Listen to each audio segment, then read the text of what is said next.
کاقارەمان سپاس بۆ ئامادەبوونت. بەڕای تۆ ئەم هەنگاوەی ئەمریکا شتێکی چاوەڕوانکراو بوو؟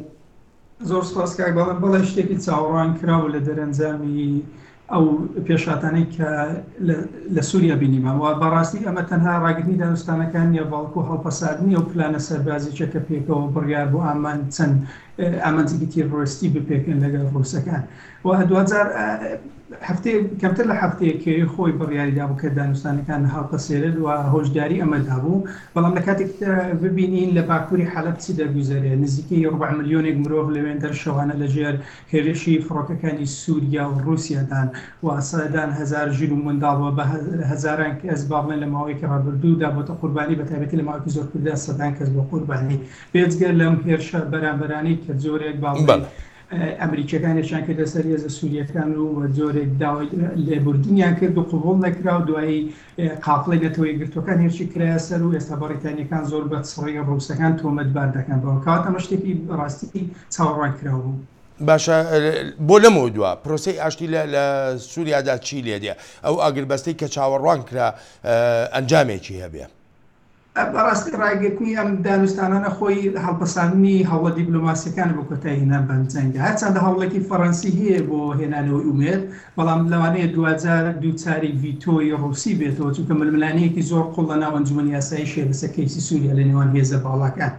هەرچەندە ڕووسەکان و سووریەکان ئەمە بە ئەم پێشنیازەی فەڕەنسا با بڵێن بەدژی بەرژەوەندەکانی خۆیان دەزانێن، چونکە بەندێک هەیەکەوە باسی جۆرێک لە هەبوونی میکانیزمی چاودێری دەکات بۆ ئاگربەستی داهاتوو کە ئەمانە بەدژی بەرژەوەندەکانی خۆیان دەزانن.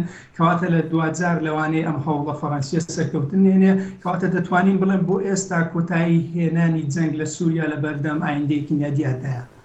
بەڵێ باشەکە قارەمان بەڕای جەنابە هەر بە تەنها دۆسەی سووریا بووە فاکتەر یاخو فاکتەری تریش هەبوون کەوا لە ئەمریکا بکات لە دانوستانەکانی سووریا لەگەڵ ڕووسیادا بکشێتەوە؟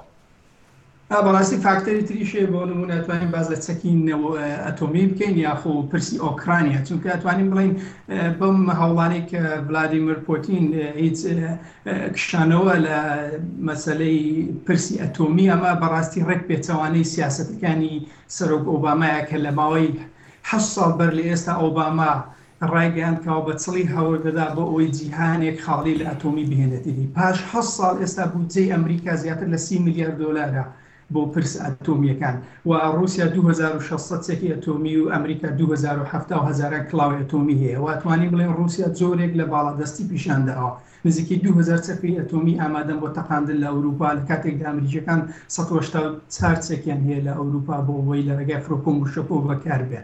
و هەروە ڕووسەکان بە هیچ شێوەیەک نیاز باشیان پیشان نەداوە، هەمیشە هەوڵیان داوە چەکە کۆنەکان پێش بخەن و کاری تێدا بکەن، لە کاتێکدا ئەمریکیەکان بۆ ماوەیەکی زۆرە کارکردن و پێشخستنیان لەسەر چەکی ئەتۆمیە کۆنەکان ڕاگرتووە.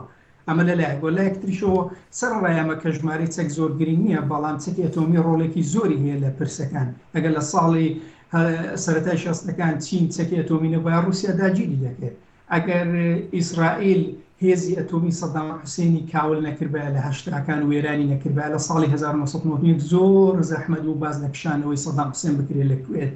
کەواتە چەکی ئەتۆمی تا ئێستا کاریگەری خۆی. ئەمە لایەکی تر وهروە پرسی ئۆکرانیا کە لەوێ شەڕێکی باڵێ بەستەڵەکی هەیە، بەڵام کرێ ئەم شەڕ دووارە هەڵبگرسێتەوە، چکە ئۆکرانیەکان خۆیان ڕووسەکان تۆمەتبار دەکەن کە بۆی بەردەوام پێشکاری ئاگر بەستەکە دەکەن و هەروەها لە دوورگەی قڕم هەوڵی دوژمنکارانە و خۆخڕکردنەوەیان دەکرێت ئەم قسانەی ئۆکرانیەکان لەلایەن ئەمریکیەکانەوە زۆر بە هەند وەربگیرە و تا ڕادەیەک کاریگەری هەبێت لەسەر بڕیارێکی ئەمریکا سەبارەت بە کارکردن لەگەڵ رووسیا لە هەر ناوچەیەکی جیهاندا. بەڵێ قارەمان ئەگەر زۆر بە کورتی وەڵامی دوا پرسیارم بیتەوە، ئەمە چه کاریگەریەکی دەبێت بەسەر ڕەوشی عێراقەوە کە لە شەڕی دژی دەوڵەتی ئیسلامیدا واتە داعشدا لەو ڕوانگەیەوەی ئێران هاوپەیمانێکی سەرەکی رووسیایە و ئێران لە عێراقدا باڵادەستە، زۆر بە کورتی تکایە. ببوورە سووریا لاس ڤێگاس نیە، هەرچی لە سووریا ڕووبدا هەرێ بمێنێت و هەرچی لە سووریا ڕووبدا ڕاستەخۆ کاریگەریە لەسەر ناوچەکە و جیهان داعش و مەسەلەی پەناهەندە بەم شێوە. ئەمڕۆکە ئەگەر دووبارە قسەی دووپا بکەینەوە کە ئیمپراتۆریەتێکی شیعی دروست بووە بە سەرکردایەتی ئێران کە پایتەختەکەی بەغدایە، کەواتە ئم ڕووداوانە کاریگەری زۆری هەبێ. هەرچەندە ئێستا لە ئێستادا ئەمریکی وێرانیەکان هاوبەشن لە شەڕکردن بەرژەوەندی درێژی.